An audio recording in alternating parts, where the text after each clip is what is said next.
Okay, let me ask you a question. Have you ever reached in a drawer in your kitchen to grab, I don't know, a pair of tongs? And as you're pulling it out, you've all of a sudden got a whisk and a potato masher and a spatula all hanging on to them. It's like that game of monkeys, right? I know it sounds funny, but actually, I think that situation is probably more common than most of us realize. And the crazy thing is, if you were to actually look inside of that drawer, you'd probably find 4 or 5 things that you reach for every single time. Yet the drawer is holding 25 to 30 things, with a large majority of them not being touched in, I don't know, weeks, months, maybe even years, if you're me. Yeah, I think that's something we probably should talk about.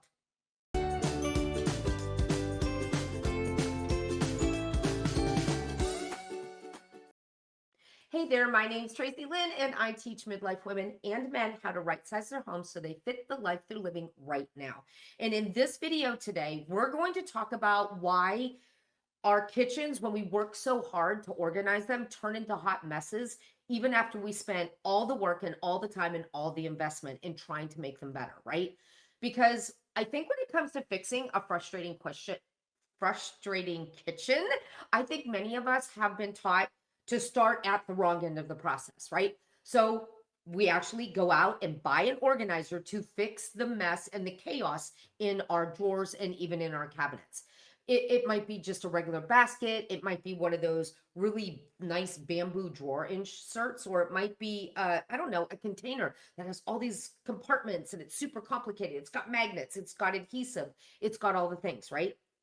Then we bring it home, we put it into the spot that's driving us absolutely crazy, and we put everything inside of the little spots where they belong. And we're even really proud of the look when we're finished, right?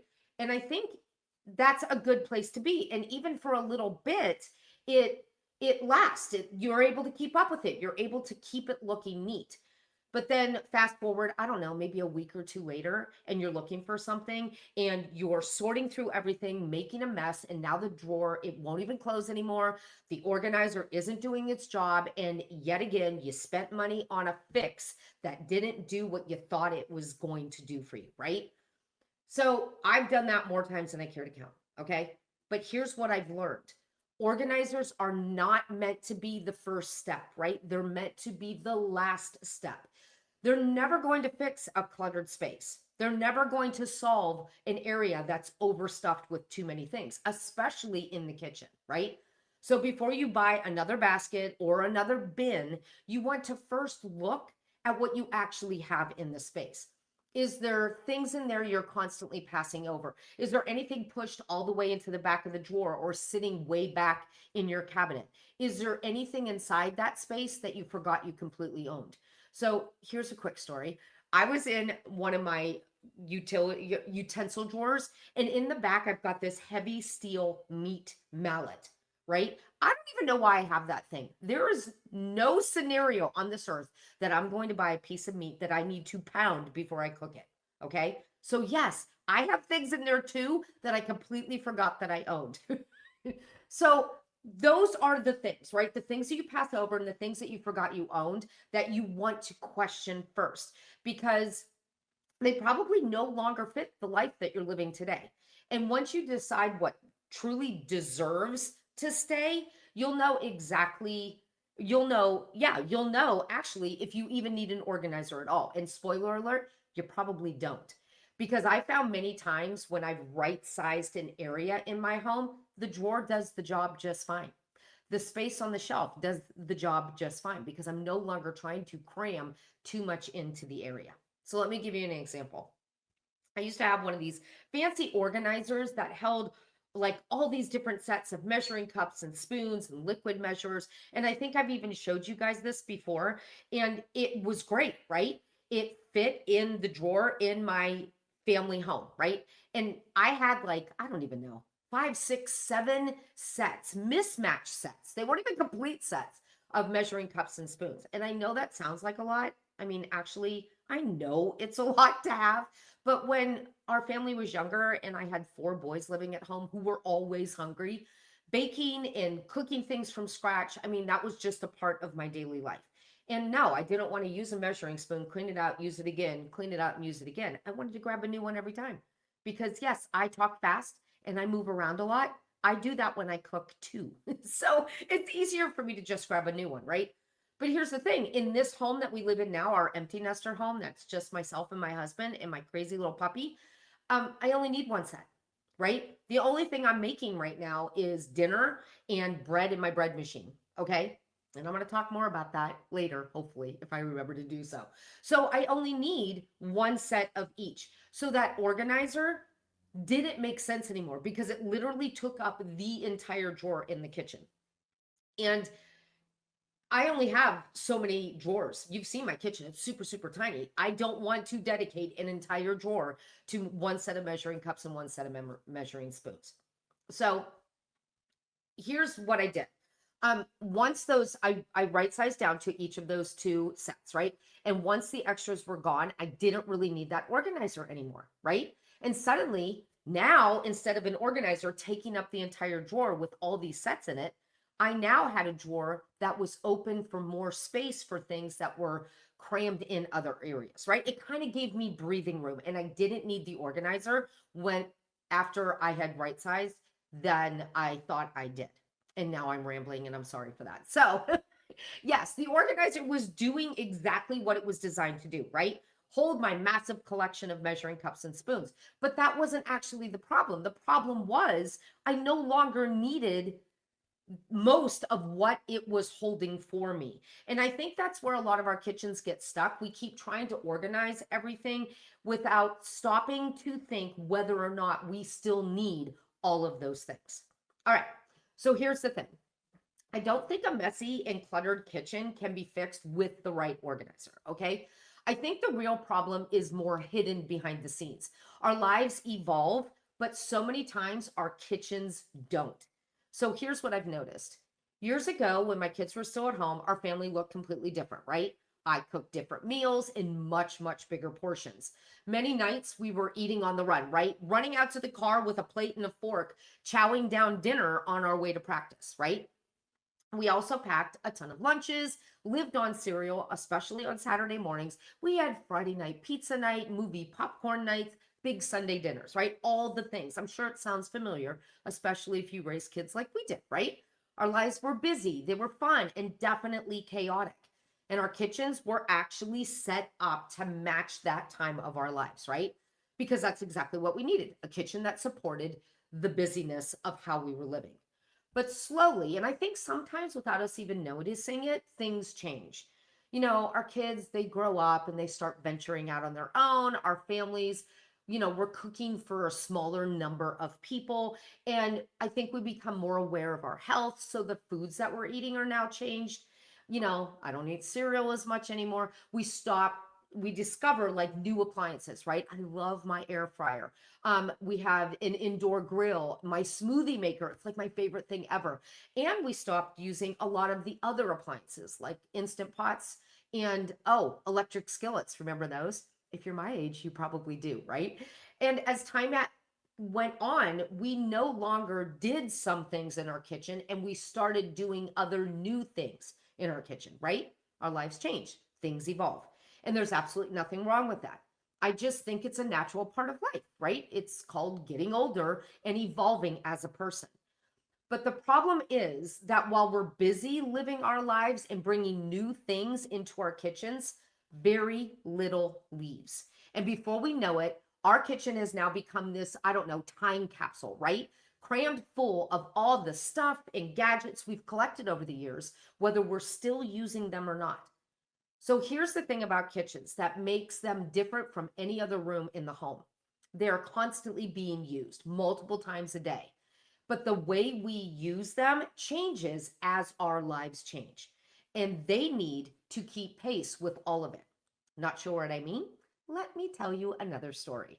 So when our kids were younger, I told you, right? I loved making things from scratch. It was very cost affordable for us, and I actually enjoyed it, right? So making bread, I loved making bread. Every week you would find me kneading dough at the kitchen counter and shaping loaves, putting them into the bowls that raised, and covered. I would have all these bowls with cloths laying over them in the corner of our kitchen. And then I would bake them, and the weekends would just smell amazing. There's nothing better than fresh baked bread, right? And I absolutely loved that time. But As time went on, my body started complaining about standing there doing all the kneading on my pastry board. And so eventually I had to take a break from doing it. And I just stopped making bread altogether.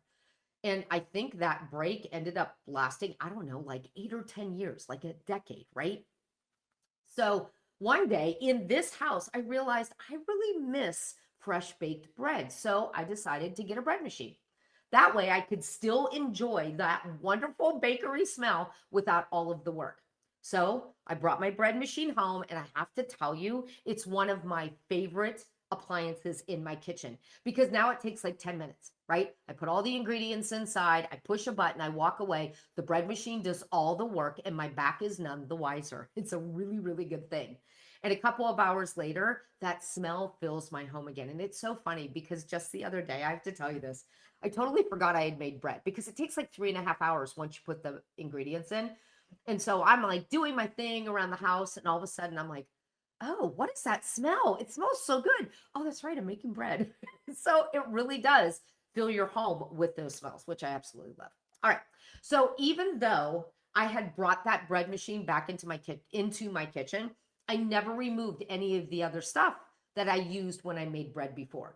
Like my big wooden kneading board, I still had that. I still had all my loaf pans. I still had all of my rising boards. I still had all rising bowls. I still had all of the cloths that I put over those bowls, right? I had all the things that I used way back then for making bread. They were still in my kitchen, even though I wasn't using them anymore. And I wasn't keeping them because I had this strange emotional attachment to my breadboard. I was keeping them because it never occurred to me to let them go. It just never crossed my mind that when that bread machine came in, I needed to find those things and take them out, right?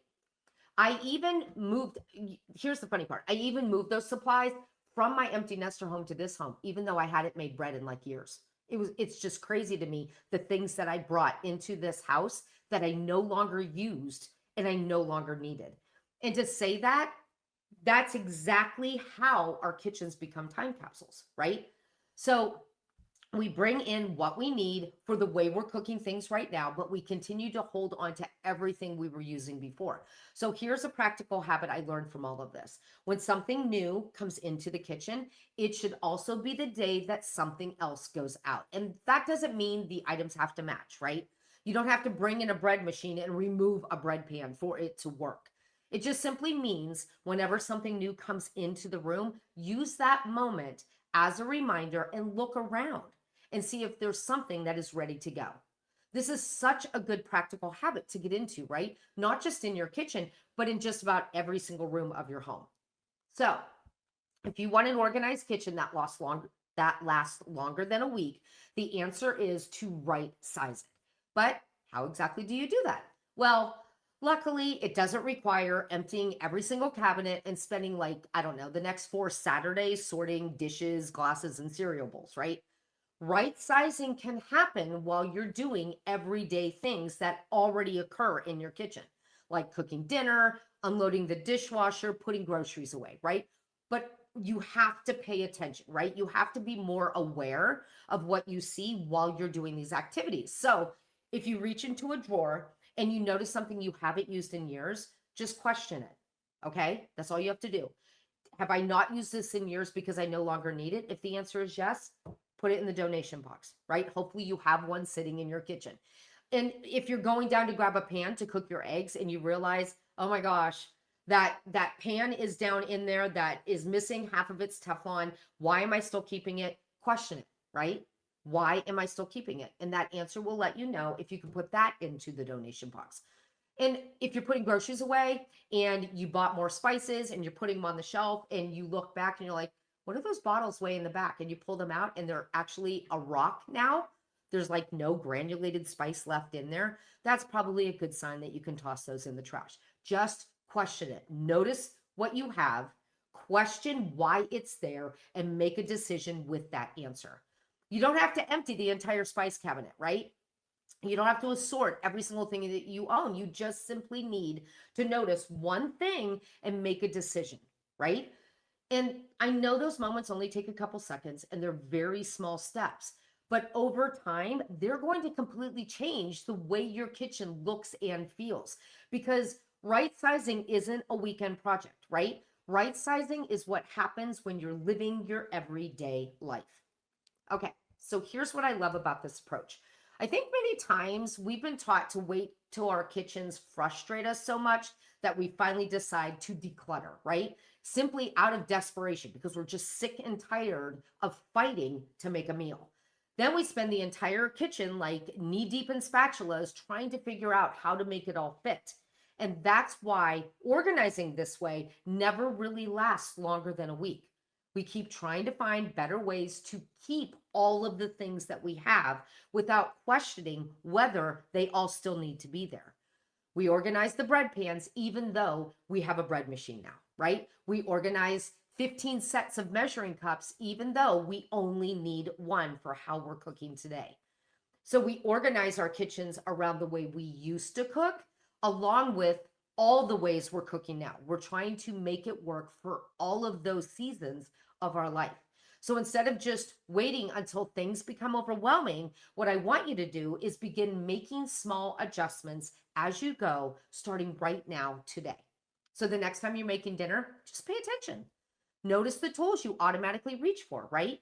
Notice all the things that you routinely pass over. Here's a tip. It's usually in the back of the drawer, right? It's usually at the bottom of the pile, right? It's usually in the tippy top shelf that you can hardly reach, that you haven't touched in years. Those decisions that you're making, those things that you're noticing, it's what I like to call feedback, right? They're helping you see what still belongs in your kitchen and what you've quietly outlived its purpose. It no longer fits anymore. It no longer makes sense to keep it, like that steel meat mallet. Okay. Because an organized kitchen, it's not just a kitchen where everything has a designated place. It's a kitchen that continues to change as you change, right? It evolves with you. So instead of organizing the same space over and over again, trying to make it all fit, our goal is to help our kitchens naturally evolve right along with us, because your kitchen should keep pace with your life. And when it does, it becomes easier to cook. It becomes so much easier to clean, and it becomes easier to keep organized and maintained going forward. And that is a very good thing. Okay. I rambled a lot in this one. I'm really sorry about that, but I hope you enjoyed this video. If you did, please give it a thumbs up.